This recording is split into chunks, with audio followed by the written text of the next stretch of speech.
এই মুহূর্তে বাঁকুড়া ১ নম্বরের পঞ্চায়েতে আছি আমরা। পঞ্চায়েতের সমিতির যাব ওনার কাছে। কি কি পঞ্চায়েতে যখন তিনি এসছেন, কি কি কাজ এখনো অবধি হয়েছেন। নিবেদিতা দোলই ঘোষ তিনি আছেন। নিবেদিতা দোলই ঘোষ তো দুলে, আচ্ছা মাফ করবেন, নিবেদিতা দুলে ঘোষ তিনি আছেন। দায়িত্ব পাওয়ার পর থেকে কি কি কাজ এখনো কি হয়েছে, কারণ মাননীয় মুখ্যমন্ত্রী উন্নয়নের দিকে পাখির চোখ কিন্তু, আর সাধারণ মানুষরা কি কি পেয়েছেন। আপনাকে প্রথমেই ডেলি নিউজ কলকাতার স্বাগত জানাই। নমস্কার। দায়িত্ব পাওয়ার পর প্রথম কি কি কাজ এসে দেখলেন যে এইগুলো করতে হবেই বলে মনে করেছেন আপনি? দেখুন, যেটা দায়িত্ব পাওয়ার পরে আমার যেটা মনে হয়েছে যে পরিষেবামূলক যে মানুষের যে পরিষেবাগুলো পৌঁছে দেওয়া দরকার, যেমন রাস্তাঘাট আছে, স্বাস্থ্য, শিক্ষা ইত্যাদি যাবতীয় যা মানুষের বেসিক চাহিদা, সেগুলো মানুষের কাছে পৌঁছে দেওয়ার প্রয়োজন আছে। একজন জনপ্রতিনিধি হিসেবে আমার দায়িত্ব যাতে আমি ওইটা মানুষের কাছে পৌঁছে দিতে পারি, এবং সেটাই আমি চেষ্টা করে যাচ্ছি এবং চেষ্টা করেছি, অনেকটা আমরা সফল হয়েছি। এবং আমরা পঞ্চায়েত সমিতি থেকে যথেষ্ট চেষ্টা করি এবং চেষ্টা করে যাচ্ছি।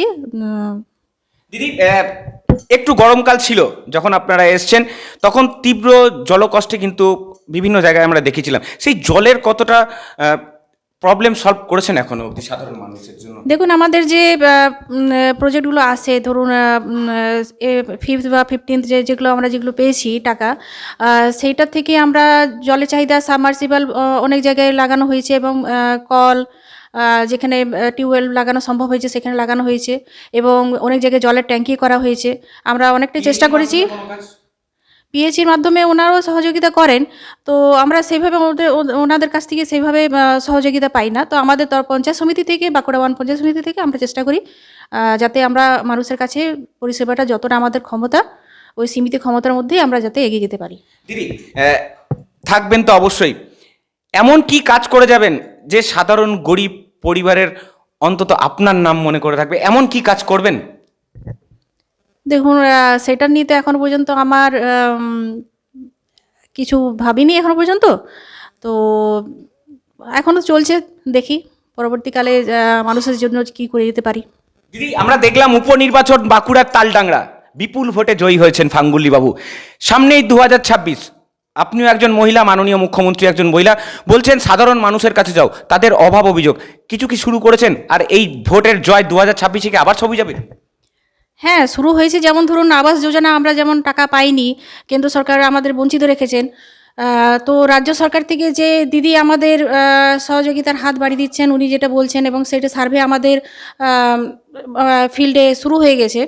এবং যারা প্রাপ্যদার 2022 সালে যাদের নাম নথিভুক্ত আছে, তারা অবশ্যই বাড়ি পাবেন। এবং আমাদের এখান থেকে অনেক চেষ্টা চলছে, অফিস থেকেও চেষ্টা চলছে যাতে সকলে বাড়ি পান। এবং পরবর্তীকালে যারা বঞ্চিত থাকছেন বা যাদের নাম লিস্টে নেই, তাদের পরবর্তীকালে আবার সার্ভে করে আবার নতুন করে লিস্ট করা হবে। তখন সরকার আবার সেটা বিবেচনা করে দেখবেন। আর কি প্রশ্ন ছিল? এটা কি লক্ষ্মীর ভান্ডারে পূর্ণ সহযোগিতা মহিলাদের জন্য? এই যে লক্ষ্মীর ভান্ডার আরো বেড়েছে, কতটা উপকৃত হচ্ছেন তারা? অনেক অনেক অনেক। হয়তো অনেকের কাছে 1000 টাকা মনে হয় যে কিছুই নয়, কেন 500 টাকা বা 1000 টাকা দিয়ে তাদের প্ররোচনা দেওয়া হচ্ছে, কিন্তু এই জিনিসটা ভুল। যারা ফিল্ডে যাননি, আমরা ফিল্ডের মাটির সাথে আমরা যুক্ত, আমরা জানি যে তাদের কাছে এই টাকাটা কত বেশি প্রয়োজনীয়।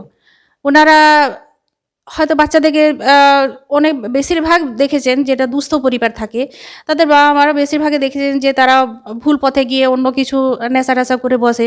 তো তার মা হয়তো তাকে 2টো বিস্কুট চকলেটও দিতে পারে না, বা নিজের একটু চিকিৎসা ব্যবস্থার জন্যও তারা যেতে পারে না।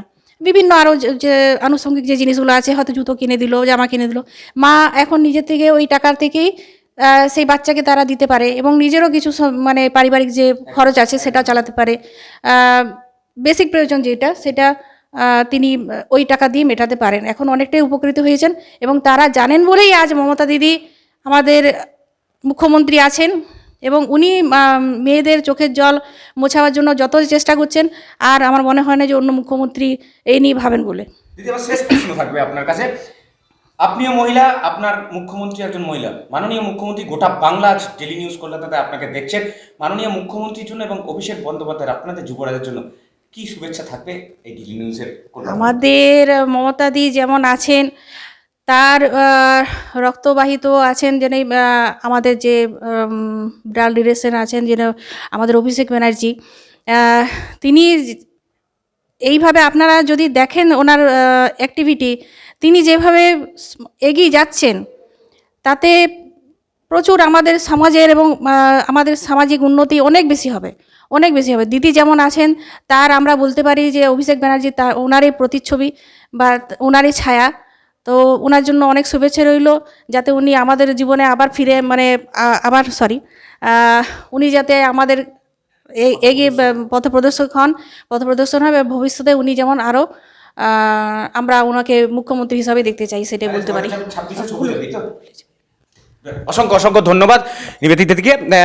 থাকবো আমরা, অবশ্যই দেখাবো বাঁকুড়ার একের বিভিন্ন অঞ্চল যাব, সেখানে কতটা এগিয়ে এই তৃণমূল কংগ্রেসের কাজকর্মর দিক থেকে, উন্নয়নের দিক থেকে থাকবো আমরা, দেখাবো অতি অবশ্যই আপনাদেরকে। ক্যামেরায় মদনের সঙ্গে সুপ্রিয় পরামানিকের রিপোর্ট, ডেইলি নিউজ বাঁকুড়া 1।